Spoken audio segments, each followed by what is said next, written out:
guys, welcome to my channel. My name is ReadingBear and I hope you are ready for some more stories. And today, we'll take a look at some new entitled people content. If you enjoyed my content, please don't forget to subscribe to my channel and post some bear emojis in the comment.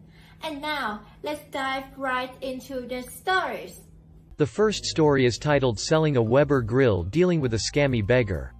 So this story happens back in 2002, before FB Marketplace and smartphones. Selling stuff was done on Craigslist and via email. There were tons of time wasters and scammers back then. It might also be a longer one. I had bought a 2-burner Weber grill. I kept this thing on an enclosed porch and covered. I cleaned this thing after each use. I loved this grill, it was the first real big home purchase I did. I bought it for $300. After using it for 3 months, I wanted a bigger and hotter grill. We were hosting a few parties and it was a bit of an inconvenience. I talked my wife into it and she okay with it, but I had to sell my old grill. Enter Craigslist. I listed it for $250, which I thought was fair. It was only 3 months old and was in mint shape from not being outside, cleaned and covered after each use. The listing explained this and also said the price was firm, also no checks, cash only. It needed to be picked up, no delivery. Cash needed to be in my hand before I handed over the grill. The ad got a ton of responses. Lots of scammers and low bidders. I took the first 5 that did not argue about the price and went first come first serve. I emailed them to let them all know and contacted the first buyer. We set a date for pickup. There were some red flags that in hindsight I should have gone to the next buyer. He complained about the distance and gas cost. He asked about getting the cover and grill tools tossed in and hinted that for $250 the grill should be mint. Even though the ad had a ton of pictures showing it in mint condition. So he comes that day. We go up to my porch which was on the 2nd floor of my 2-family. He started to idiot about the condition as soon as he saw it. The grill looked like it came out of the box after assembly. Then he started in on me tossing in some crap on my back porch as compensation. At this point I had it. I told him price was firm and it was for the grill only. He was wasting my time and if he didn't want it there were 4 other people waiting. He relented and agreed to the price. The haggling threw me off my game and I forgot to ask for the cash. We carried the grill down and brought it over to his truck. I then remembered the cash. I asked for it before we put it on his truck. He told me let's get it on the truck and then he would pay me. Right there I was like, hell no. I knew as soon as it got up there he was going low-ball me. We went back and forth for over 5 minutes. He insisted he would pay as soon as it was in the truck. He started to get pushy and belligerent. At this point I told him the deal was off. He told me he was not leaving without the grill and it was not worth the $250 and I would be lucky to get what he was offering me. I walked into the house and got one of the printed emails from one of the buyers. I called him and asked if he wanted the grill. He said yes, but didn't have a truck. I told him we could drop it off in mine. Meanwhile the guy in the driveway is yelling up that the price was getting lower for the longer I made him wait. I came down, told him to duck off, that another buyer was coming. This guy happened to live in the same town. He told me I was full of crap and kept badgering me about getting the grill up on the truck. Well, the guy showed up in about 10 minutes that seemed to last forever. He looked at the grill and said deal and handed over the $250. Just out of spite, I threw in the cover. I did this in front of the original buyer, who went from belligerent to apologetic fairly quick. I told the new buyer what was going on and he laughed at the guy which sent him into a rage. He started screaming about his drive-up, compensation and a bunch of other bullcrap. Me and the new guy ignored him and loaded the grill on my truck. I told him to duck off and leave or I would call the cops and have him trespassed. He left screaming all the way, calling me just about every name in the book. The new guy and I dropped the grill off at his house. His wife was happy at the deal and condition of the grill and I got a Genesis chapter 3 burner. The next story is titled Make Me Beer for My Wedding. A little over a decade ago, a good friend of mine was getting married. I was as broke as college students come, so I couldn't get them anything on their gift registry and I felt like I was letting them down. While out with a few friends one weekend, we collectively came up with a brilliant plan. We were all avid home brewers, so the 3 of us were going to make a 5-gallon batch of bachelor party beer in the groom's favorite style, and another batch for the people in the wedding party, bride, groom, groomsmen, bridesmaids, mothers, fathers, etc., on the big day. It was brilliant, and we were able to make some killer labels to accompany some righteous homebrew. The bachelor party beer was named Last Sip of Freedom IPA, and the wedding brew was Off the Deep End Lager. It was well received by all, and us brewers received tons of attention and praise. After the bride and groom departed in their just married convertible, the rest of us that didn't care for the night to end headed out to keep the party rolling. While waiting for drinks at the bar, I struck up conversation with one of the bridesmaids and she mentioned how awesome of an idea the custom beers were, and I saw this as my "I'm gonna get lucky" moment. Me. That was my idea. CB. You made those beers? Me. Yeah, me and a few friends thought it would be a big hit at the wedding, and we had fun brewing different batches to perfect it. CB. Can you do that for me? Me. What? CB. My fiancé and I are getting married in 3 months, and that would be so amazing if you made beer for us, but different styles. My younger dumber self didn't even think to look for rings facepalm. Me. I mean, I guess I could do that, but I'd need to know what kind of beers you want me to make so I can give you a quote. CB. Quote? Like you want me to pay for it? Me. Yes. CB. Oh, how much did they pay? Me. They didn't, it was a gift from a few friends. CB. If they didn't pay then neither should I. I'm already over budget on my wedding. Why can't you just make it for me as a gift too? Me. I would be down to do it for you if you purchased just the ingredients and bottles needed to make a good batch. You don't need to pay my labor, I'm fine working for the experimental beer batches. CB. I don't see how that should be my concern. They didn't have to pay, and this would be a great way to not have to pay for an open bar. Will you please do it? Please see? Me. No. CB. That's not fair. Why not? Me. Because I've been friends with them for 5 years, and friends with the groom for 10 years. We haven't even been talking for 5 minutes. I haven't even been invited to your wedding, so unless you're willing to pay, it's not going to happen, princess. At this point I was done with the conversation, so I grabbed my drink and headed back to the group. I made the most of the night, but I could feel her burning gaze on me for the rest of the night. I told the guys, we had a chuckle and continue to laugh about it whenever we all meet up. I have since made kegs for parties, custom crush wine for family members, close friends' weddings, graduation parties, and divorce parties as long as they are willing to pay, provide the glass. The next story is entitled Woman Needs This House. Over the past couple of months, I've been looking at rental properties in anticipation of moving. I have to be out of my current house by October due to the landlord wanting to demolish my current rental house to build apartments on the land. Yesterday I went to an open house to view a rental property. I discussed it with my partner, we both agreed we loved the house and wanted to fill in an application for the property. RAW, Real Estate Agent EU, entitled Woman Me. I head up to the RAW and ask her how we go about applying for the property and ask a few general questions about the property. This is what happened. Me. So how do I apply for the property? RAW. Well, you can grab one of these forms or apply online. How many people over 18 will be living in the house? Me. Just 2, my partner and myself. The real estate agent gets her clipboard and takes 2 forms off it and hands them to me.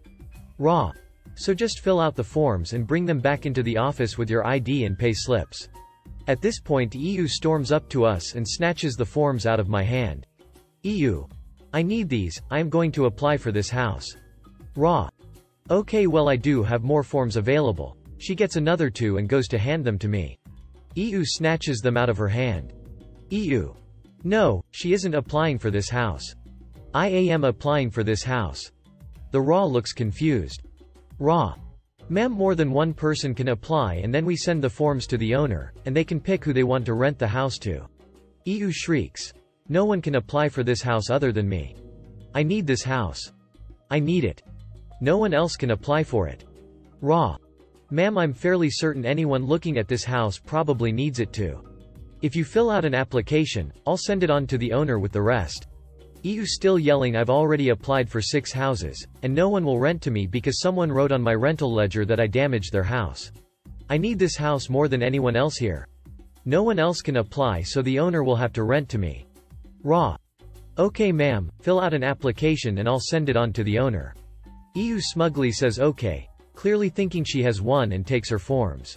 EU. You can finish the open house if you want, But make it clear this house has already been leased and don't hand out any application forms for my house. She leaves, the real estate agent and I exchange a look and start laughing. Raw. Here is 2 more application forms. I've heard about this woman. She has applied through our agency a couple of times. Apparently, she did over $2,000 worth of damage to the last 2 properties she rented, and our agency doesn't even send her application on to the owner because she is so difficult to deal with. She will be lucky to find anyone willing to rent her a house. Anyway, send your application form through when it's completed, and we will forward it to the owner. Me. Thank you. I hope you don't have to deal with any more crazy people. The Raw laughs and I leave with my application forms. As I'm going back to my car, I see EU walking towards me screaming that I need to give her the application forms in my hand. I jump in my car, lock the doors and drive off. It was a crazy experience. The next story is titled Freeloader Upset because I bought the wrong kind of chicken for him. In my past, I have tried to help a few people who were down on their luck. I had a 2-bedroom home, and I lived alone. I have rented my room to several people until they were able to get on their feet. Most were decent. I should mention, this was always people I know. I was happy to help them, and they helped out with rent. This one guy though, geez. He was nothing but a fake and a liar and a manipulator. I had known his mom for years. She was a precious woman but she lost her life to cancer. Her boys had grown up and moved on a few years before. For this story I will be me and CB as the dude I'm talking about. I received and accepted a friend request from her oldest son on FB one day. We spent a few minutes catching up and he told me about his life since his mother passed away. He had married, and divorced, and had a child. He was currently working. Hadn't been back home since the funeral, maybe 10 years, but he hoped to get back someday. Over the next several months, I would see his FB posts. Always positive. Always uplifting. Encouraging those who were down, or on hard times. He volunteered at a shelter. I was impressed. He had a crap father and his mother worked her ass off to raise her boys right, but she had challenges of her own. One day I read a post of his and he was upset because he had lost his job. Rent was due in 3 days and he would not have unemployment for a few weeks at least. His truck payment was due. Child support. He was a laborer and did not have much money, and I felt bad for him. I had messaged him and let him know if I heard of any jobs, I'd let him know. Granted he was in another city 3 hours away, but I have family in that city, and if I could help, I wanted to. A week later he posted that he was sleeping in his truck.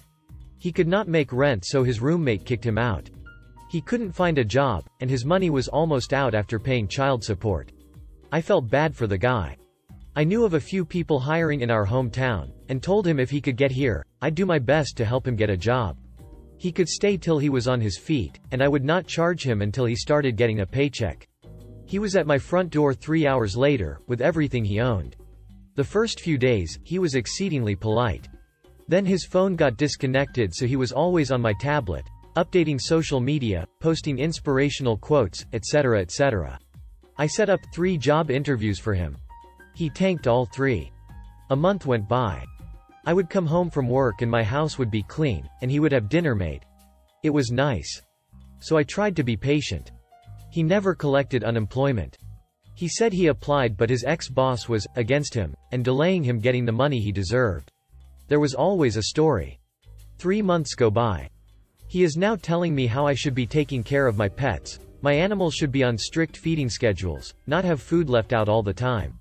It's a cat FFS. I keep his dish full or he idiotes. I was not folding the towels properly in the bathroom. I could save so much cupboard space, if I just you getting the picture? Duck off dude, this is my house. I raised 3 kids in it. I think I know what I'm doing. Then he started writing food on the grocery list. The groceries I was buying. He always had some excuse for not working yet. That job interviewer hated me. Another was racist. Another didn't like him because he was short. Another didn't like him because he obviously knew more than the boss and the boss felt threatened because of this. I told him I could not continue to support him. That I had done all I can and I would give him until the end of the month, and then he would have to be on his way. Where, I didn't know. At this point, I was getting tired of his crap. He spent hours a day on social media, talking about how he was keeping the faith. A job would come through soon, God was great, God was good, God surely had ideas and plans for him. Magically, the next day, he took a part-time job with the husband of a friend. Day 2, husband let him go. The guy took my tablet to work, it had internet, and would sit in the shade posting on social media why the others worked. And he would sit there and tell them better ways to do things. So now he is back to not working, and has no money. He mentions to me that we are getting low on groceries and named off a number of items he needed. It was all I could do, not wring his neck. There was still a week and a half left of his time. And well, I did need groceries, and things for my lunch, and so off I went, list in hand. I spent over $200, and I get home. He greets me at the door, ever the gentleman, insert eye roll here, and starts carrying in groceries. He is eagerly pawing through the bags looking for the things he had put on the list. Gatorade, Doritos, sour gummy worms, Bud Light Platinum, all things I never buy or consume. And he is getting sadder and sadder when he cannot find them. Then he pulls out the large package of boneless skinless chicken strips and all polite behavior goes out the door. CB. Clenched teeth. You did not buy boneless skinless chicken breasts. I specifically put down breasts. Me. These were on sale and they were a better buy, so I bought these instead. CB. But I don't like these. They have a vein of fat in them and I don't eat fat. These are of no use to me. Me. I totally lost my mind and started to yell at this douchebag CB. Well, I suggest you get off your ass and go find a job, and buy what you want. I have had it. You've been here 4 months, and aside from cleaning house and cooking a few meals, all you have done is idiot about how I live my life, how I care for my pets, who by the way, live like ducking kings. I will not buy you another ounce of food. I will not buy you beer, nor will I put my hard-earned money towards your junk food.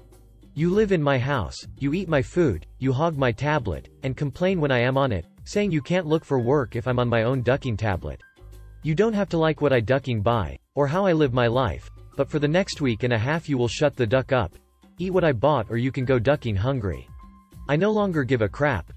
You have until the last day of this month to vacate my home or I will vacate your loser ass for you. I stood there and shouted every single word to him, and he stood there and took it. His mouth was open and his eyes were bugging out, but he took it. And when I was done, I was shaking. CB. I stand corrected. I apologize. I am humbled by your words and I am grateful. He was so full of crap, talking like this, pretending to be someone he wasn't. Again, I apologize. A week and a half later, true to my word, I made him leave. I realize now he was never any of the things he claimed to be on social media, and was not the young man I knew when his mother was alive. She is probably rolling around in her grave. Her son is lazy. An alcoholic. He was always at the bar begging people for beer. Well, my mom, you know, she died of cancer and I'm so sad, remember me? I'm her son. Hey, can you buy me a beer? A lot of people, including myself, fell for his poor me routine. I thought I was helping someone out, but all he did was live in my house, try to boss me around, and idiot about the food provided to him. Good riddance. If you enjoyed the video, please subscribe to the channel and post some bear emojis in the comments.